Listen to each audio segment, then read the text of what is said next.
अस्सलाम वालेकुम नाज़रीन, निज़ाम टीवी के प्रोग्राम आज की शख्सियत में मैं हूं आपकी मेज़बान जवेरिया शेख। इस वक्त मेरे साथ मौजूद हैं नासिर हमीद खान, जो कि प्याफ फाउंडर LBF अलायंस की जानिब से लाहौर चैम्बर ऑफ कॉमर्स के सदारती उम्मीदवार हैं।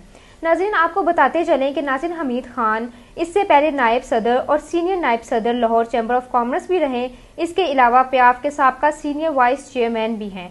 आज इनसे आपकी मुलाकात कराते हैं और जानते हैं लाहौर चैम्बर की इंतखाबात जोरों शोर से जारी है, इनसे जानते हैं इनकी कैसी तैयारी है। तैयारी तो जी अल्हम्दुलिल्लाह बहुत अच्छी जा रही है। रोज़ काफ़ी मार्केट के सदूर आ रहे हैं और हमें इल्हाक कर रहे हैं, और हमारे लिए ये खुशी का बाइस हैं कि मार्केट की 80% से ज़्यादा मार्केटें जो हैं वो हमारे साथ इलेक्शन में हमारा साथ देने का ऐलान कर चुकी हैं।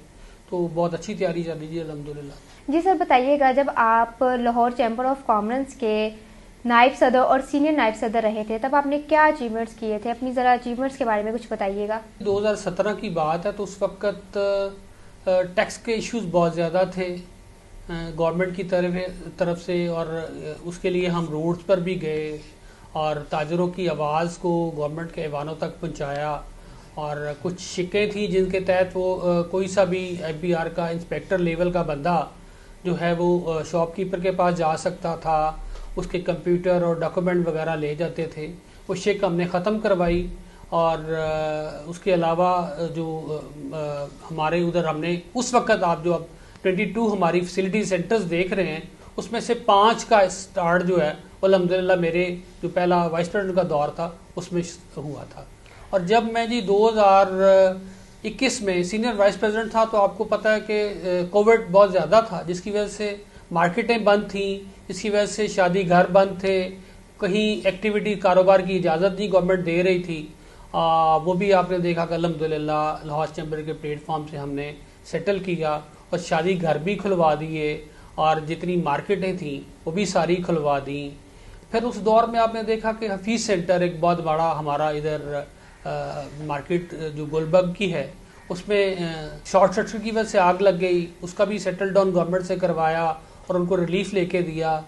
ऐसे जी हम तो नीयत के साथ आते हैं कि ताजरों की खिदमत करनी है, और वही करते रहते हैं, और अल्हम्दुलिल्लाह इंशाल्लाह ऐसे करते ही रहेंगे। इस वक्त मुल्क माशी बहरानों की जद में है, अगर आप सदर मुंतखब होते हैं तो आपकी क्या हिकमत अमली होगी? IPP के लिए हमने एक प्लान किया है जी। हम इन गवर्नमेंट के जितने इलेक्ट्रिसिटी बिल हैं उसके लिए काउंटर बनाने जाएंगे जी इंशाल्लाह। अल्लाह पाक ने खैर का वक्त लाए तो हम चैम्बर में गए तो इंशाल्लाह एक काउंटर बना रहे हैं जी। वहाँ जो 23rd काउंटर होगा, उसका सिर्फ मकसद ये होगा कि आपके बिलों की जो है ना, उसमें 25% लैक्स करवाने जा रहे हैं। हमने उसकी कीमत बना ली है।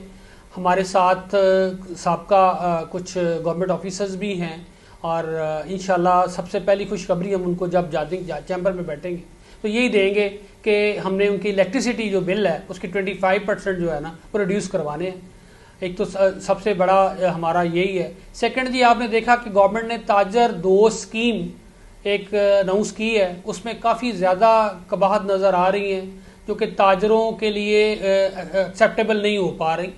उसमें कुछ चेंज लाने के लिए जी हमारी हिकमत अमली हम बना रहे हैं, इंशाल्लाह उस पर भी अमल करेंगे, और उसके लिए भी अल्लाह की मदद से इंशाल्लाह हम कामयाब भी होंगे। और यही हमारा एम है कि ताजरों के जितने मसाइल होंगे, एक तो उनको ताजरों को हमने एक प्लेटफॉर्म पे लेके आना है। सबसे बड़ा हमारा जो मिशन है वो यही है, क्योंकि ताजर बटा हुआ है।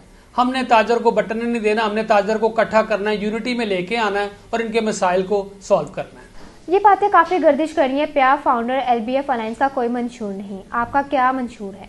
गुज़िश्ता 24 साल से इसी मंशूर के ऊपर ही काम करते हुए हम कंटिन्यूसली जीतते हुए आ रहे हैं। तो ये वही मंशूर है, इसी को हम कंटिन्यू करने जा रहे हैं। लोगों की बातों में नहीं आना। आपने एक ग्रुप आपने देखा कि ये वो वाला ग्रुप है जिसने ताजर 2 स्कीम स्टार्ट करवाई है, और वहां जाके मान आए गवर्नमेंट के वानों में, क्योंकि ताजरों के लिए एक्सेप्टेबल नहीं है। ताजर नहीं ये मान सकते, इनको इसमें भी चेंज लाना पड़ेगा। दूसरा ग्रुप आपने देखा कि वो उसको कोई मतलब उनकी सिर्फ बातें ही हैं। अगर उन्होंने कोई अचीवमेंट की हैं, अगर उन्होंने अपनी खुद वो अब हमारी अचीवमेंट बताते हैं जी, हम भी साथ थे। साथ होना और काम करना बड़ा फर्क की बात होती है। हमने हाथों से किए हैं, हमने साथ वाला आवाज नहीं दी। मैंने जो काम किए हैं मैंने खुद किए हैं, जो मैंने आपको बताए हैं। तो ये मतलब ये बातों में आएंगे तो फिर ताजर के लिए ही नुकसानदेह है। मैं सिर्फ ताजरों से एक रिक्वेस्ट करना चाहूँगा کہ اتفاق کی بات ہے کہ جو دوسری سائڈ سے بھی کینڈیڈیٹ ہیں اور میں بھی کینڈیڈیٹ ہوں صدارت کے لیے، انہوں نے بھی ایز اے وائس پریزیڈنٹ سرو کیا ہوا ہے، میں نے بھی کیا ہوا ہے، اور وہ آپ وہ بھی دیکھ لیں اور میرا بھی دیکھ لیں. آپ کو جو حقدار ہے آپ کے ووٹ کا اور جو آپ کی آواز اٹھانی جانتا ہے، جو بولنا جانتا ہے، اس کو ووٹ دیں. اس میں تو کوئی ایسی بات ہی نہیں ہے. مطلب آپ دیکھیں کہ میں اپنے دور میں تاجروں کے لیے کیا کیا کیا، انہوں نے کیا کیا. اگر تو دیواریں بنانے اور چیمبر کے کاؤنٹ سیدھے کرنے تھے تو اس کے لیے پھر آنے کی ضرورت کیا تھی. ہم چیمبر میں جو پلیٹ فارم ہے یہ تاجروں کی ہیلپ کے لیے بنایا جاتا ہے. یہ پلیٹ فارم یہ مدر ایسوسیشن ہے تمام لاہور کی ایسوسیشنز کی. اس میں ہم نے تاجروں کے مسائل کو حل کرنا ہے، نہ کہ اپنے ذاتیات کے لیے کام کرنے ہیں. تو انشاءاللہ ہم جی پہلے بھی اپنی ذات کے لیے کوئی کام نہیں کیا اور آنے والے وقت میں بھی تاجروں کے لیے کام کریں گے، اور انشاءاللہ تاجروں کی آواز ایوانوں تک بھی پہنچائیں گے اور تاجروں کو عزت بھی دلائیں گے انشاءاللہ. آپ نے الیکشن کمپین سٹارٹ کیا، آپ مارکیٹوں کا وزٹ کب سے شروع کر رہے ہیں؟ ہم مارکیٹوں میں انشاءاللہ جی بہت جلد 2-3-4 دن میں انشاءاللہ نکلنے جا رہے ہیں. آج آپ کے یہ انٹرویو کے بعد میں نے جانا، ہماری آج پہلی جو ہے ایک گیٹ ٹوگیدر ہے، جو ہمارے تمام کینڈیڈیٹس ہیں ان کو ہم نے بلایا ہے اور ہم حکمت عملی بنانے جا رہے ہیں. انشاءاللہ آپ کو بہت جلد مارکیٹوں میں نظر آئیں گے، اور ایسے ہی اللہ کی مہربانی سے آپ کو 24 تاریخ کی دن آپ کو نظر آئے گا کہ انشاءاللہ ہم سب کے ساتھ اپنی خوشیاں بھی شیئر کریں گے انشاءاللہ. یہ تھے ناصر حمید خان صاحب، آپ نے ان کے خیالات جانے. اسی کے ساتھ مجھے اجازت دے اپنی میزبان جویریہ شیخ کو. اپنا رکھیے گا ڈھیروں سارا خیال. ملیں گے ایک نئی شخصیت کے ساتھ، تب تک کے لیے اللہ حافظ.